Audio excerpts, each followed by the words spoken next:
হত্যাকাণ্ড ঘটিয়ে দিলে ওই মহাসমাবেশের স্পিরিট মনে হয় দাবি দমে যাবে।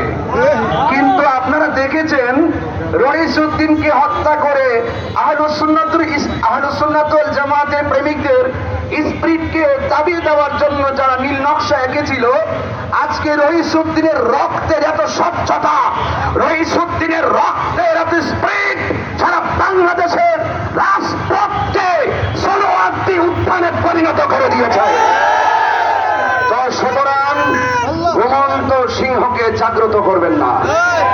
যৌক্তিক দাবিতে আমরা শিয়ালের বাচ্চা নয়, যৌক্তিক দাবি আদায়ের লড়াইয়ে রাজপথে আমরা বাঘের বাচ্চা। খানকায় বসে থেকে তাসবিহ টিপে আরাধনা করে মালিককে রাজি করে আজকে যারা রাজপথে নেমেছে, মনে রাখবেন সেই আধ্যাত্মিক প্রেমিকদের হুঙ্কারে প্রত্যেকটা ষড়যন্ত্রকারীর মস্তবে আগুন ধরে যাবে। কথা বলেন।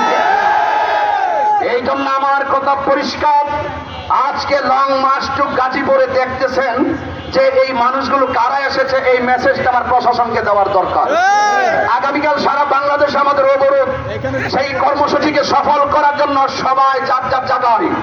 আজকে যারা এসেছে সব হলো আমাদের আহলে সুন্নাত ওয়াল জামাতের অধীনে যত রাজনৈতিক অঙ্গ সংগঠন আবাবর জনতা রয়েছেন, বীর মাসেক রয়েছেন, আজকে শুধু তাদের প্রতিনিধিদের লং মার্চ টু গাজীপুর কথা বলেছে।